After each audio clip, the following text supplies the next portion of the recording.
Salut tout le monde, j'espère que vous allez bien. Alors aujourd'hui on va se retrouver pour la review de TLC 2012. Donc normalement quand vous verrez cette vidéo, TLC 2016 viendra de se terminer. Donc voilà, vous pourrez faire un comparatif entre l'édition 2016 et 2012. En attendant, donc je vais faire la review du TLC de 2012. Petite explication, enfin vite fait, je suis encore un peu malade, donc si ça s'entend à ma voix, vous aurez une explication si jamais ma voix n'est pas comme d'habitude. Voilà, donc on va pouvoir commencer par les caractéristiques du pay-per-view. Donc c'est un show qui s'est tenu le 16 décembre 2012. Donc c'était au Barclays Center de Brooklyn, New York. Donc c'était le premier pay-per-view à se tenir dans cette salle du Barclays Center, qui en plus de ça, comme vous le savez, a accueilli très récemment SummerSlam et les pay-per-view de NXT. Donc une salle qu'on sera amené à revoir dans le futur pour des pay-per-view de la WWE. Et donc le thème du pay-per-view donc c'était Just Another War. Voilà, et juste une dernière petite précision avant de commencer la review. Pas de CM Punk, donc pas de WWE Championship match dans la soirée pour le pay-per-view, tout simplement car in kayfabe, Ryback l'avait blessé. Donc du coup, Punk a fait une petite apparition pendant le pay-per-view pour faire un petit speech contre les habitants de New York. Mais voilà, c'est tout en fait. Donc s'il n'y a pas de CM Punk, c'est tout à fait normal, pas de match donc pour le WWE Championship.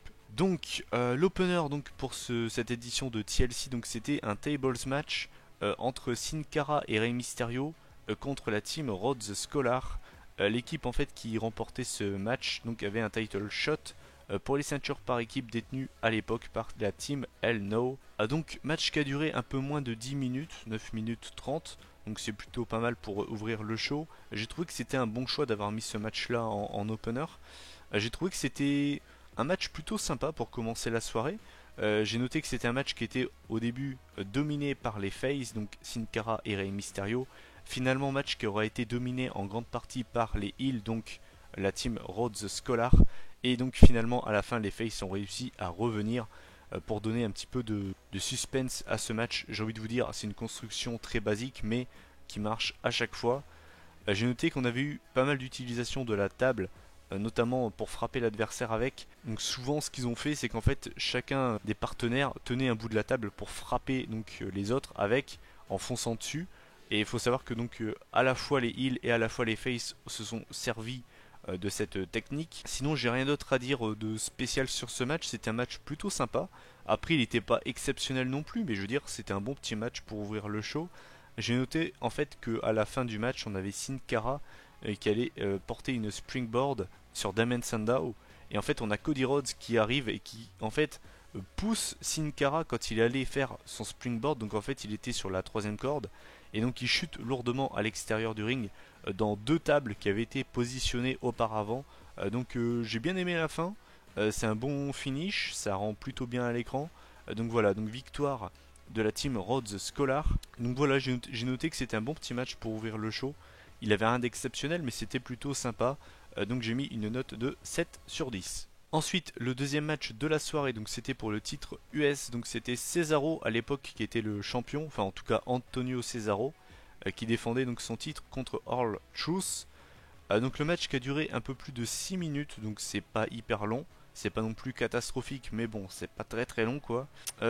Autant vous dire que alors là, j'ai vraiment presque rien à dire sur le match. Donc au niveau de la construction, c'est un match qui s'est déroulé exactement comme le précédent, c'est-à-dire qu'on a Cesaro qui a dominé le match, donc étant le méchant, hein, le heel, et finalement donc on a R-Truth qui a réussi à revenir, on va dire, à la fin, avec notamment, faudra le noter, en fait un genre de second souffle, un petit peu comme Hulk Hogan. C'était d'ailleurs assez ridicule, hein. Encore c'est Hulk Hogan, ça passe, tu vois. Quand c'est R-Truth qui a un second souffle, c'est pas très crédible, quoi. C'est ouais, t'as plus envie de rire qu'autre chose, quoi. Euh, Sinon, ouais, donc mon avis sur le match en lui-même, je l'ai vraiment pas trouvé transcendant. C'était pas mauvais, c'était pas bon, c'était ok, voilà. C'était juste ok, c'était correct. Pour moi, ça a pas sa place en pay-per-view. Enfin, c'est pas un match mauvais, mais pour moi, c'est pas du niveau d'un match de pay-per-view.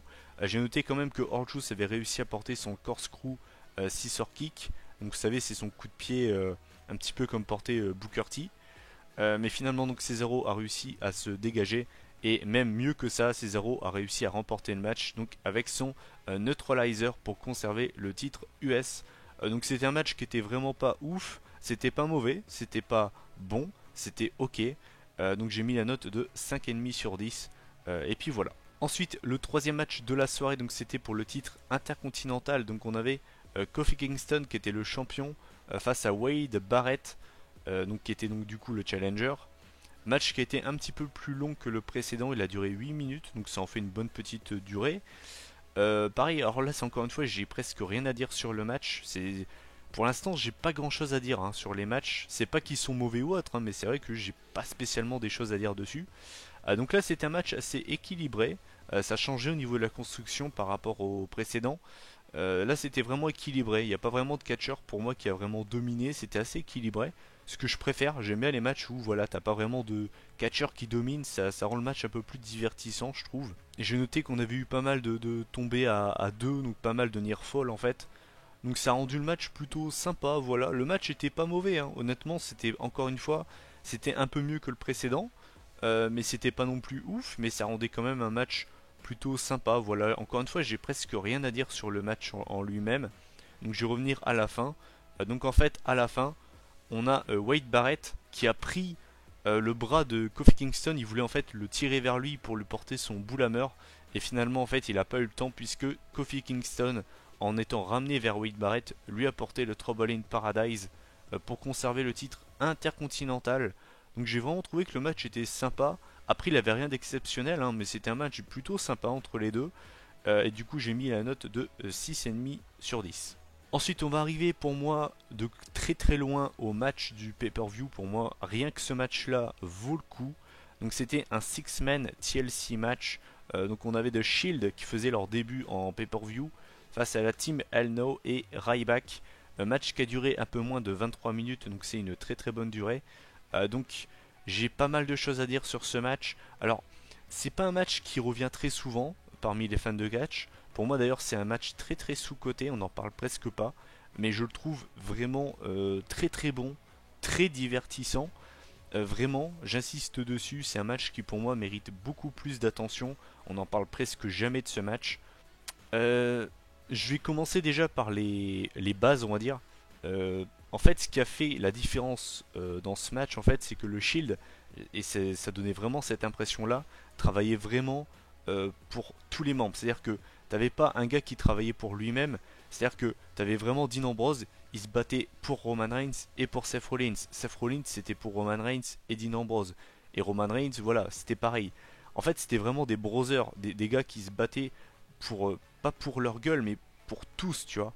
Et de l'autre côté, tu sentais vraiment, c'était plus, ils étaient pas, tu vois, t'avais pas cette connexion, quoi. T'avais Ryback qui était là pour lui, et t'avais la Team Alno qui travaillait séparément.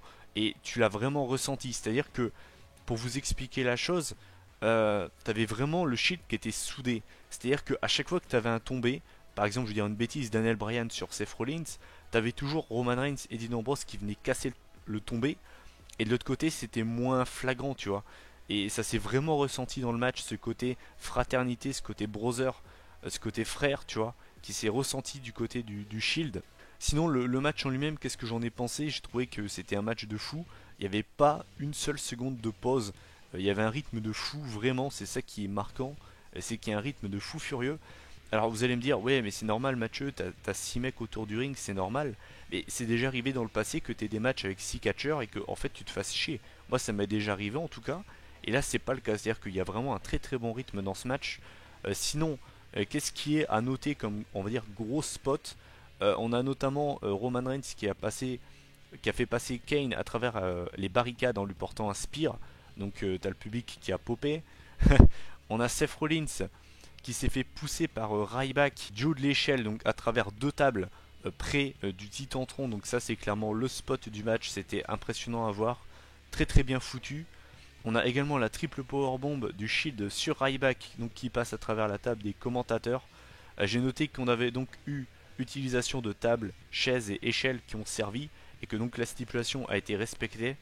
Et donc pour revenir à la fin du match, donc on avait, pendant que Ryback était occupé avec Seth Rollins donc près du Titantron, on avait Daniel Bryan qui se retrouvait à 2 contre 1 contre Dean Ambrose et Roman Reigns. Et finalement donc on a eu une powerbomb de Roman Reigns du haut de la deuxième corde sur Daniel Bryan à travers une table.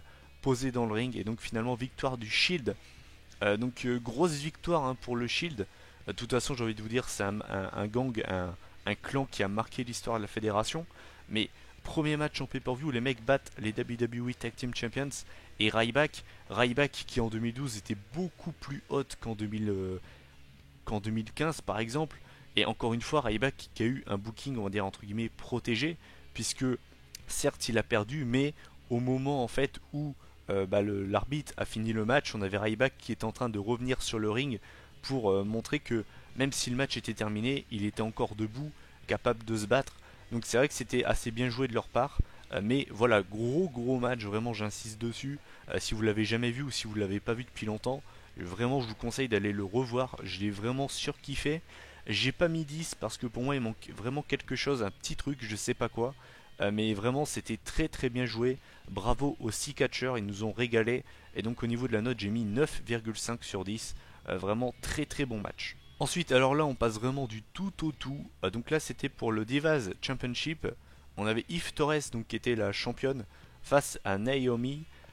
Donc match qui a duré 3 minutes. Donc voilà, je vais pas vous faire un dessin, vous m'avez déjà compris. C'est pas un match qui a été très long.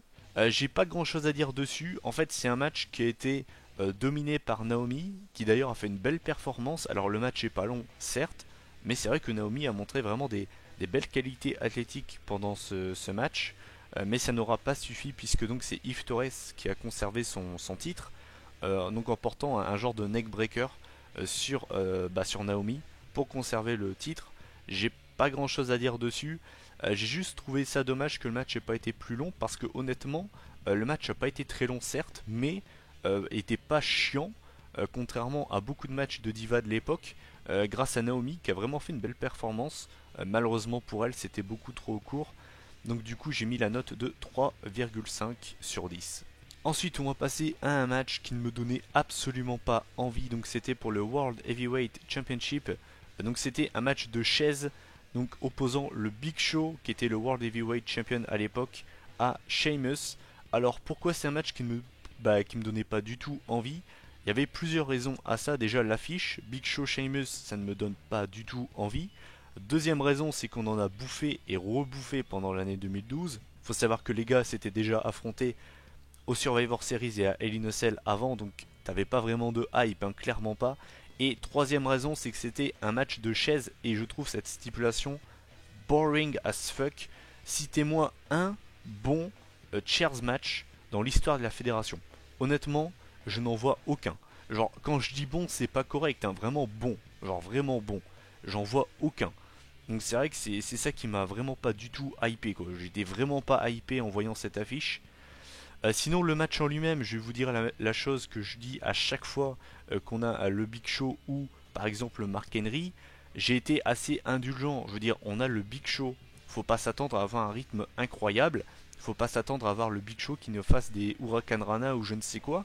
C'est normal, tu vois, t'as le Big Show, donc forcément le rythme est pas énorme. Et je trouverais ça totalement débile de ma part de pénaliser le match par rapport à ça. T'as le Big Show dans le match, honnêtement, ils ont réussi à faire un match, on va dire, correct avec ce. Je veux dire, le match était pas mauvais. Voilà. Mon avis sur ce match entre le Big Show et Sheamus, c'est que, honnêtement, ils ont réussi à faire un truc pas trop dégueulasse. Après, ça cassait pas trois pattes à un canard, mais c'était pas non plus dégueulasse, quoi. Donc, sinon, au niveau des grosses prises, on va dire, des choses qui m'ont marqué, on a le Big Show qui s'est relevé d'un white noise porté par Sheamus sur des chaises.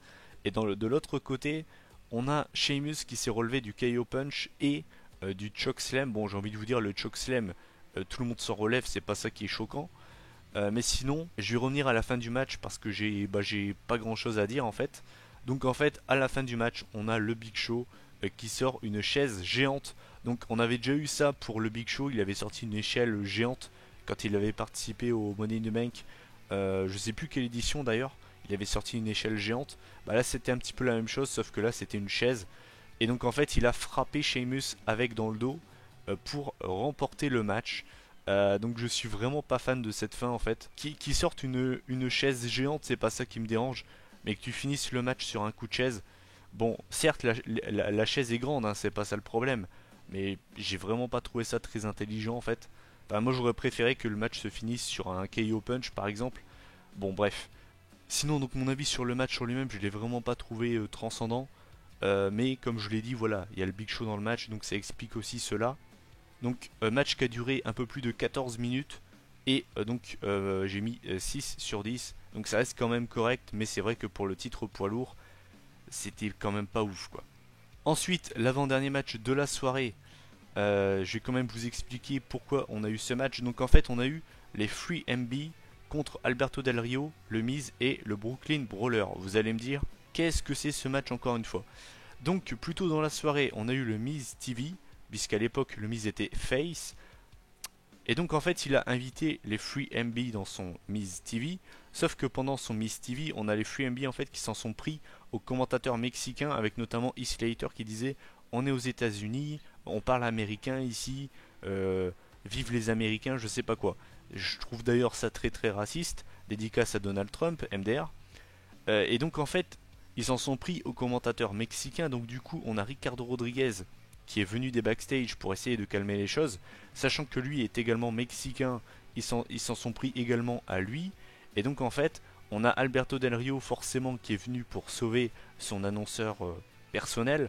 Et derrière en fait, on a le Miz qui a également venu aider, on va dire, Alberto Del Rio. Et donc en fait, ils avaient pendant la soirée pour trouver un partenaire mystère. Et du coup, ils ont amené le Brooklyn Brawler. Sauf que le Brooklyn Brawler, excusez-moi, on s'en fout un petit peu comme le match en fait. Bref, donc match qui a duré un peu plus de 3 minutes, donc bon bah voilà quoi. Je vais être expéditif là-dessus. Donc en fait on a, à la fin du match, on a eu un Skull Crushing Finale du Miz sur le Jinder Mahal. Il aurait pu terminer le match là-dessus, mais il a voulu faire plaisir au public, donc il a fait le tag avec le Brooklyn Brawler qui rentre sur le ring et qui porte son Boston Crab pour faire abandonner Jinder Mahal. Donc victoire de l'équipe des Faces, donc le Miz, le Brooklyn Brawler et Alberto Del Rio. Match qui a duré 3 minutes, j'ai mis 2,5 sur 10. Ça n'a rien à faire en pay-per-view et c'est à cause de ce genre de match que la moyenne du pay-per-view baisse et c'est bien dommage. Et enfin le main event, donc c'était Dolph Ziggler contre John Cena, donc c'était dans un ladder match pour le Money in the Bank contract de Dolph Ziggler. Donc clairement Dolph Ziggler il avait rien à gagner en fait, il avait tout à perdre dans ce match. Assez bizarre comme choix. Donc à leur match qui a duré 23 minutes, donc c'est une bonne durée. Donc alors j'ai noté plusieurs choses pendant ce match, on va dire les spots qui m'ont marqué. Déjà première chose, mon avis sur le match en lui-même, j'ai trouvé qu'on n'a pas eu assez d'utilisation de l'échelle. Quand je dis utilisation de l'échelle, c'est plutôt on va dire des spots avec l'échelle, c'est vrai qu'il n'y en a presque pas eu. Et c'est vrai que c'est un petit peu problématique, on est dans un ladder match. J'ai trouvé que s'il était un petit peu trop light, voilà. C'est pas un mauvais match, vous allez le voir plus tard. Mais c'est vrai que j'ai trouvé que au niveau de l'utilisation des échelles, on n'avait pas eu assez. Sinon donc au niveau des, on va dire des gros spots, donc en fait à un moment on a Dolph Ziggler qui portait son sleeper hold, donc la prise du sommeil sur Cena. Et pour montrer le côté Superman de Cena, on a Cena en fait qui continuait à monter à l'échelle malgré le fait qu'il y ait Ziggler sur son dos qui lui porte la prise du sommeil. Mais en arrivant tout en haut de l'échelle, eh bien la prise du sommeil a finalement fait effet. Et donc en fait on a Cena qui est tombé, donc du coup Ziggler avec, à travers une table qui avait été posée dans le ring. Donc ça j'ai trouvé que c'était plutôt bien fait, j'ai bien aimé. Et sinon on a également eu un Huracan Rana de Cena. Oui, j'ai bien dit Cena, hein. Cena qui porte un Huracan Rana sur Ziggler, donc en fait qui lui fait passer à travers une table. Ça par contre j'ai trouvé ça un petit peu moins bien fait. Bon, on va dire que ça passe quand même. Et donc on va passer à la fin du match parce que j'ai rien d'autre à dire en fait. À la fin du match en fait on a Vicky Guerrero qui voulait venir en aide à son copain de l'époque, donc Dolph Ziggler. Et finalement on a AJ Lee qui est venu, qui donc a réglé les comptes de Vicky Guerrero. Et donc là on se dit que c'est fini, donc on a Cena qui pose une échelle au milieu du ring, puisque j'ai oublié de le préciser, mais c'était à l'époque où Cena et AJ Lee étaient en couple. Donc il y a eu toute cette storyline autour de Ziggler, AJ, Vicky et Cena. Et donc en fait, au moment où Cena allait décrocher la mallette, on a AJ Lee qui pousse l'échelle où Cena était dessus. Donc du coup, Cena se prend la troisième corde en pleine face. Et derrière, on a Ziggler qui rentre sur le ring pour lui porter le super kick. Donc Cena était KO. Et du coup, on voit Ziggler qui fixe AJ Lee, qui comprend pas vraiment ce qui se passe. Et derrière, on a Ziggler qui monte en haut de l'échelle pour aller décrocher sa mallette. Donc, Dolph Ziggler reste Mr. Money in the Bank. J'ai envie de vous dire heureusement. Et donc, victoire de Dolph Ziggler sur John Cena. Bien évidemment, pas clean. Hein, on ne peut pas battre Superman clean. Ce serait beaucoup trop facile. Donc sinon mon avis sur le match en lui-même, j'ai trouvé qu'il était plutôt bien. Honnêtement, le match était vraiment bien. C'était un solide main event entre les deux. La chose qui a fait que j'ai rajouté des points, c'est ce côté, on va dire, overbooking avec l'arrivée de Vicky Guerrero et AJ Lee. Bon, ça, fallait s'en douter. Hein. C'était assez prévisible. Mais c'est vrai que la seule chose qui me chagrine un peu, je trouve qu'il n'y a pas eu assez de spots, on va dire, impressionnants dans ce match. Et c'est ça qui est dommage. Mais le match était quand même bien, donc du coup j'ai mis la note de 8 sur 10. Voilà, donc en faisant la moyenne du pay-per-view, donc j'arrive à une moyenne de 6 sur 10, tout pile. Donc c'est vraiment pas ouf, on va pas se le cacher. 6 sur 10, c'est pas énorme. Je trouve d'ailleurs que c'est mal payé. Si je devais mettre une note comme ça, je donnerais plutôt 6,5. Peut-être pas 7, mais genre plutôt 6,5, voilà, un petit peu plus quand même. Mon avis sur le show en lui-même, je trouve qu'il est quand même plus solide que les 3 quarts des pay-per-view de l'année 2012. De toute façon, vous aurez bientôt ma vidéo top et flop 3 des meilleurs pay-per-view de 2012. Mais voilà, je veux dire, c'est quand même mieux que ce que l'année 2012 peut nous offrir en général. Mais ce qui, comme dans presque tous les pay-per-view de 2012, vient saouler le monde, ben c'est des matchs poubelles. Moi, c'est ce que j'appelle des matchs poubelles. Par exemple, le match avec les FUMB, par exemple, ou le match entre Eve Torres et Naomi, c'est dommage. C'est dommage qu'on ait ce genre de match que j'appelle poubelle, qui vient de baisser la note du pay-per-view. C'est vraiment dommage. Honnêtement, au moins dans ce pay-per-view, on a vraiment tout. C'est-à-dire qu'on a vraiment du très très bon. Je pense donc au ladder match entre Ziggler et Cena. Je pense forcément au Six-Man TLC match, qui est pour moi de très très loin le meilleur match de la soirée. On a également dans les bons matchs, on a l'opener entre donc la Team Rhodes Scholar et les Luchadors, donc Rey Mysterio et Sin Cara. Ensuite, on a des matchs qui sont corrects ou moyens, donc c'est-à-dire par exemple le Big Show Sheamus. On a également le Kofi Kingston Wade Barrett et le Cesaro R-Truth, qui sont des matchs qui sont corrects ou même moyens, qui n'ont pas forcément ce côté match digne d'un pay-per-view. Et puis bah du coup on a les deux derniers matchs que je vous ai cités qui sont vraiment mauvais. Donc on a vraiment tout dans ce pay-per-view. Et on a vraiment pour tous les goûts. Mais si je devais donner un avis en général, qu'est-ce que j'en pense? J'ai trouvé que c'était quand même un show correct. Voilà, c'est pas ouf, hein, c'est pas exceptionnel. Mais honnêtement c'était quand même un pay-per-view que j'ai trouvé solide. Avec forcément pour moi mon gros coup de cœur, c'est le Six-Man TLC match, qui est pour moi de très très loin le meilleur match de la soirée. Voilà, donc n'hésitez pas à donner votre avis sur ce pay-per-view. Si vous l'avez déjà vu, qu'est-ce que vous en pensez? Quel est le match que vous avez le plus apprécié? Celui que vous avez le moins aimé? Qu'est-ce que vous avez pensé du pay-per-view en général? Et puis bah nous on se retrouve la semaine prochaine pour la vidéo pronostic de Roadblock. D'ici là, prenez soin de vous. Salut tout le monde.